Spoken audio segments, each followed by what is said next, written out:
ராமேஸ்வரத்தில் அமைந்துள்ள இயற்கை எரிவாயு மின் உற்பத்தி நிலையத்தில் எழும் பயங்கர சத்தத்தால் அப்பகுதியில் வசிக்கும் மக்களுக்கு பல்வேறு பாதிப்புகள் ஏற்படுவதாக புகார் எழுந்துள்ளது.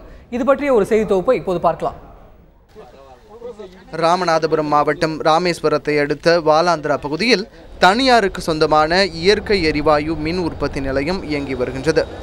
இந்த நிலையத்தில் இரவு நேரங்களில் திடீரென எழும் பயங்கர சப்தத்தால் நில அதிர்வு ஏற்பட்டு வீடுகளில் விரிசல் விழுவதாக புகார் எழுந்துள்ளது. வீட்டில் யாரும் தூங்க முடியல. சின்ன பிள்ளைய நைட்டில் ஒரே சவுண்டை கொடுத்துட்டு அழுது கத்திக்கிட்டே கிடக்கு, தூக்கமே கிடையாது. இது அதிர்வு வீடு விரிவோடி தான் இருக்குது.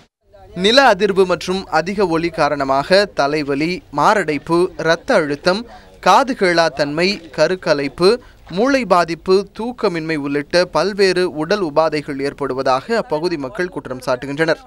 மேலும் அங்கு வசிக்கும் கர்ப்பிணி பெண்களுக்கு சுகப்பிரசவம் ஏற்படுவதில்லை என்றும் அவர்கள் வேதனை தெரிவிக்கின்றனர். படுக்க முடியல, படுத்து ரொம்ப நாளாச்சு. இது வர்றதுக்கு முன்னாடி, இந்த பிளான்ட் வர முன்னாடி தான் நல்லா தூங்குனது. இப்போலாம் இந்த அதிர்வுனால எங்களுக்கு தூக்கம் கூட இல்லை, நிம்மதியான தூக்கம் கிடையாது. என் பிள்ளைகளுக்கெல்லாம் தலைவலி வந்துருச்சு. இங்கே எவ்வளோ மாதமாக இது குழந்தைகளோட சுகப்பிரசவம் ஆகிறது இல்லை, எல்லாம் ஆப்ரேஷன் தான். இந்த இது அதிர்வுனால தான் தலையை சாய்ச்சி தூங்க முடியலை. தூங்குனா ராத்திரிக்கு என் தலையவே தூக்குது. நான் இப்போ வைத்தியத்துக்கு போய்கிட்டு இருக்கேன். ஆஸ்பத்திரியில் பார்த்தேன், மண்டைக்கில் கிருன்னு சொல்லுது. தலகாணி வச்சு படுத்தாலும் கிருன்னு சொல்லுது. தரையில் படுக்க முடியலை. நிலப்படியெல்லாம் லாக்காக விடுது.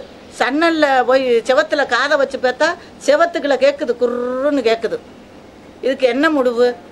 மாசு கட்டுப்பாட்டு வாரியத்தின் விதிமுறைகளை மீறி அதிவேக குதிரை திறன் கொண்ட ஜெனரேட்டர்கள் உபயோகிக்கப்படுவதால் தான் இது போன்ற உடல் உபாதைகள் ஏற்படுவதாகவும் வாலாந்திரா கிராமவாசிகள் குற்றம் சாட்டுகின்றனர். இரவு நேரங்களில் ஆலையில் இருந்து வெளியேறும் கழிவு எரிவாயு காற்றில் கலப்பதால் பனை மரங்களில் திடீரென தானாக தீப்பற்றி எரிவதாக கூறப்படுகிறது. இதனால் எந்த நேரத்தில் என்ன நிகழும் என்பது தெரியாமல் ஒவ்வொரு நாளும் உயிருக்கு அஞ்சி வாழ்கின்றனர் கிராம மக்கள். இதனால் சிலர் ஊரை காலி செய்துவிட்டு வெளியூர்களுக்கு இடம்பெயர்ந்து செல்லும் அவலமும் ஏற்பட்டுள்ளது. எந்த நேரம் சவுண்டு, நைட்டு பார்த்தா ஃபுல்லாக சவுண்டு ஏற்றிடுறாங்க. ஆனால் எத்தனை ஜெனரேட்டர் என்ன மோட்ரு வச்சுருக்கான்னு தெரியல. உள்ளே யாரையும் விடுறாங்க இல்லை. ஊராளுக்கு போய் கேட்டாலும் எந்த மரியாதையும் ரெஸ்பான்ஸ் கொடுக்கறதே இல்லை அந்த கம்பெனிக்காரங்க.